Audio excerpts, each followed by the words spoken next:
There are stories that never make it into the textbooks, missions that were never recorded in official military logs, and people whose names never appeared in any report. Chernobyl was not just a nuclear explosion.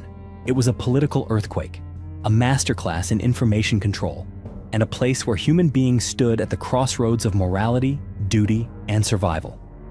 In this video, we'll retrace the erased footprints, from the first blue flash that tore through the night sky, to the convoys transporting nuclear warheads under cover of darkness, and finally, to the silent strands of irradiated meat that found their way into the meals of millions. So fasten your seatbelt as we dive into today's mystery. But first, you just might get incredibly lucky if you like and subscribe before this video ends.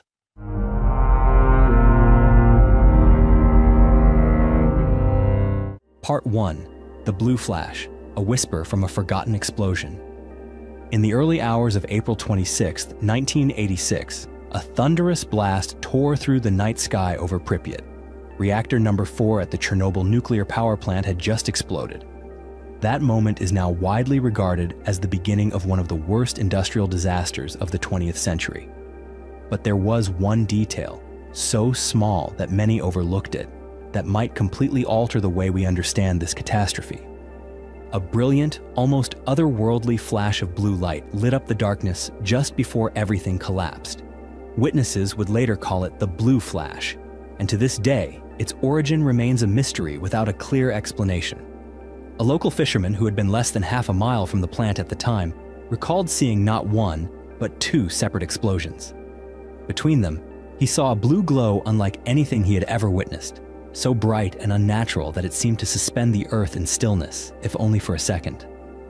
Other eyewitnesses, including plant workers, also reported seeing the light, hovering in the air like a glowing phantom.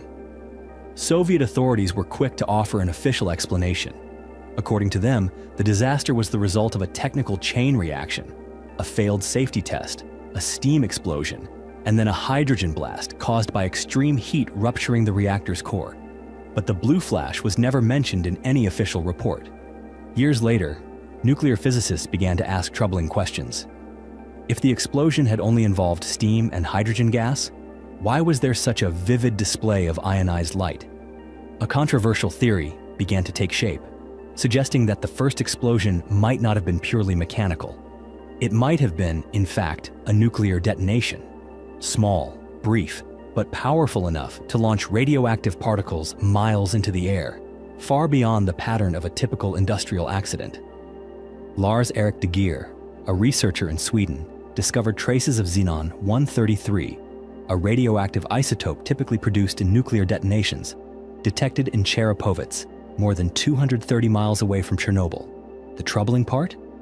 Chernobyl wasn't located in the path of the known radioactive plume.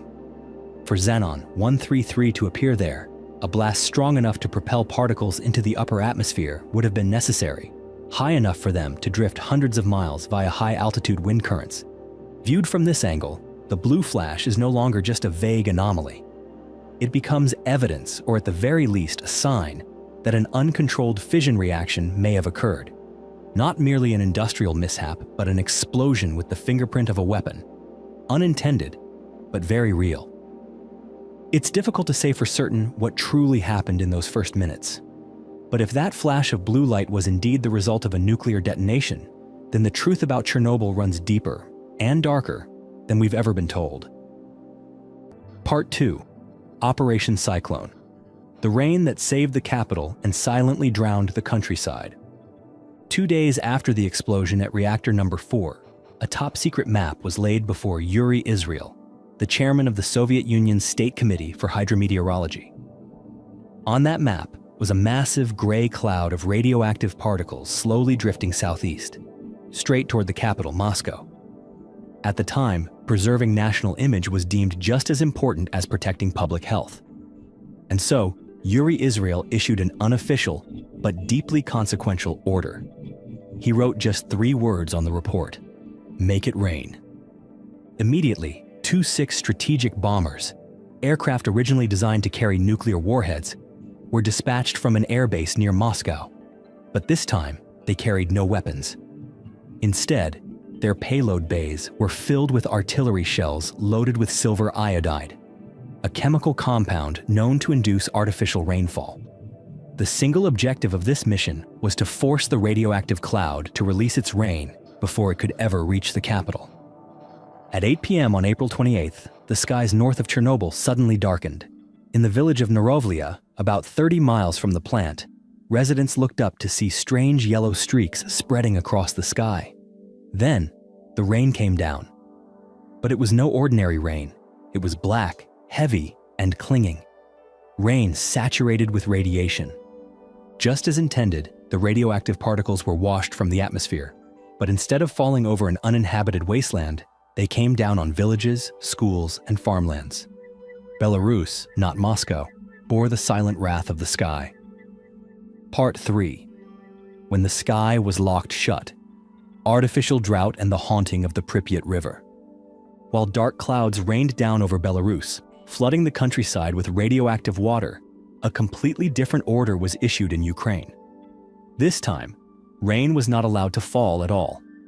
The reason lay in the Pripyat River, one of Ukraine's most vital aquatic arteries, connecting a web of lakes and waterways and flowing directly south.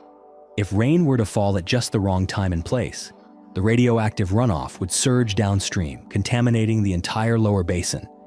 And so a decision was made, not by generals, but by meteorologists. Civilian aircraft, normally used for routine atmospheric research, were hastily equipped with a strange compound known as Cement 600, a dry mixture of fine cement and desiccant chemicals designed to extract moisture from the air. Their mission was to stop the rain by drying out the clouds before they could burst. Soon, strange aircraft began circling the skies south of Chernobyl, weaving between dense clouds and dispersing tons of the compound into the atmosphere. The campaign to kill the rain didn't last long, but its consequences would linger for months. The artificial drought not only stopped the spread of radioactive water, but also altered the ecosystem of the entire region. Small rivers dried up, algae-choked ponds silently vanished from the map, and with every rainstorm held back, a piece of nature was cut away from its own flow, disconnected and left to disappear. Part 4. The first photographs, and the price of bringing truth to light. There are moments in history that cannot be captured in words. They can only survive through blurry frames, taken in haste, under circumstances no one was prepared for.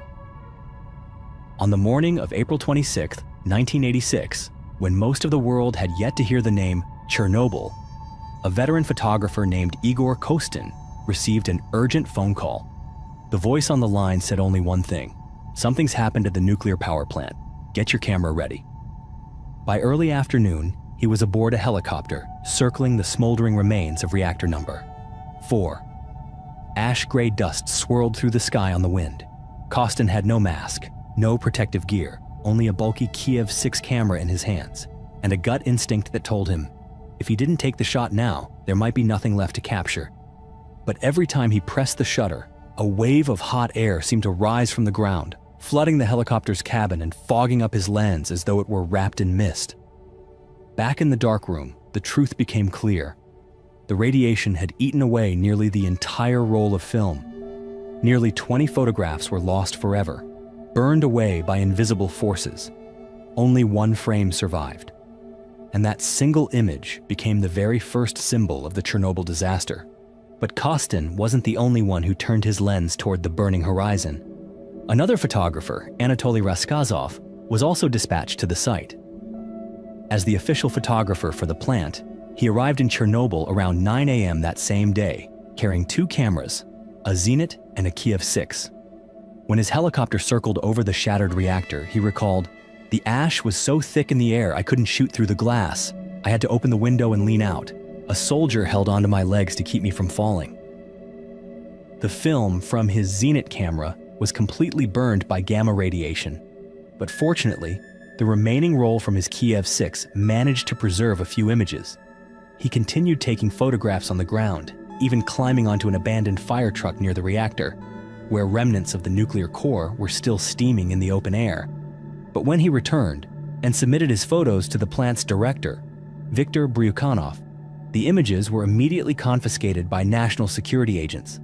Raskazov was ordered into complete silence, told never to speak of what he had seen. as if he had never been there at all. Part 5. The Secret Nuclear Convoy. Deadly Silence on the Roads of Kyiv. As night fell over the city of Kyiv in the final days of April 1986, the people slipped into sleep as if nothing had happened. But beneath the calm veil of darkness, a military convoy was already in motion. 30 trucks rolled quietly down the roads, each carrying a payload so dangerous that even the drivers themselves didn't fully grasp its magnitude.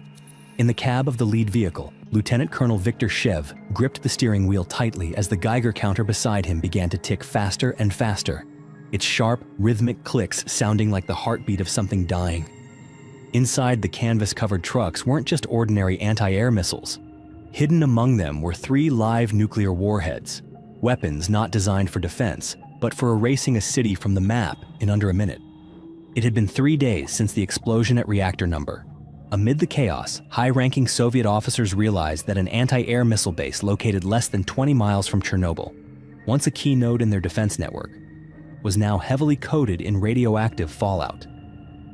Stationed at that very site was part of the S-75 Divina system, the same model that had etched its name into Cold War history when it shot down an American U-2 spy plane in 1960. The order was issued: evacuate the warheads immediately. Nothing explosive could be left behind. After nearly 14 hours of slow, tense travel, never exceeding 30 kilometers per hour, the convoy finally reached Borispil Air Base. There, the warheads were carefully unloaded and dismantled by a special team of technicians. 2 bottles of red wine were quietly opened and passed among the officers. The drivers, however, received nothing. Shev and his team weren't given time to rest. 3 more trips back into the radioactive zone awaited them. Each return was a silent descent into death. Years later, Shev would recall that his lead driver, a young man just 28 years old, died not long after the final mission. 3 years on, the trucks used in the operation were still sitting abandoned at the airbase, like ghost ships run aground. No one dared touch them. Part 6. The Radioactive Meat Train. When disaster found its way into dinner. 4 years after the explosion of reactor number 4, another summer settled over the northern plains of Ukraine. Beneath the blue skies and ripening fields, something still smoldered, something that had never truly ended. On the edge of an abandoned rail station in the town of Pisky, 4 refrigerated train cars stood motionless under the sweltering sun. Their doors were sealed shut with rusted chains, and the surrounding ground was so eerily silent that not even birds dared to land. Inside those cars, over 300 tons of radioactive meat was slowly rotting in the heat of July. This story began in 1986, not long after the reactor blew. As the radioactive cloud spread, the Soviet government issued a sweeping order to round up over 50,000 livestock animals from the Chernobyl region. These included herds of cattle that had grazed on fields dusted with cesium-137 and iodine-131, and pigs that had wallowed in mud contaminated by poisoned groundwater. Their meat was sent to processing plants across Ukraine and Belarus. There, workers were forced to mix clean meat with radioactive meat, hoping that if the ratio was diluted enough, the Geiger counters wouldn't notice. They called it dose dilution. At the factories, food safety inspectors were hastily trained in a matter of hours. They walked the floors with Geiger counters in hand, scanning meat hooks with a weary reluctance. Many of them broke down in tears during their shifts, not out of fear, but out of helplessness. They knew they were participating in something deeply wrong, but they also knew they had no other choice. By the end of 1987, the distribution system was overwhelmed. Some plants, like the Gomel meat combine in Belarus, were faced with a decision: destroy the shipments that exceeded radiation thresholds, or quietly send them elsewhere. They chose the latter. A train of 4 refrigerated cars was loaded with meat and quietly slipped away from the factory in the dead of night. At first, it was sent south, to Georgia. The authorities there refused it outright. Then it was rerouted to Moldova, Kazakhstan, the Baltic states. Each time, the answer was the same: no. But the story didn't end with those 4 train cars.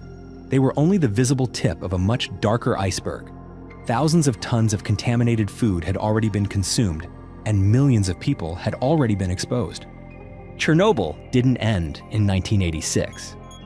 There are secrets still buried in the soil, in the blurred photographs, in the sealed train cars, and in the memories of those who witnessed it all. If something in this story made you pause, or if you've heard a tale like this before, feel free to share it in the comments below. I'm always here to read and to go deeper with you into the things that were never meant to be uncovered. And if you'd like to keep exploring the mysteries buried by time, don't forget to subscribe and turn on notifications so you won't miss the journeys that lie ahead.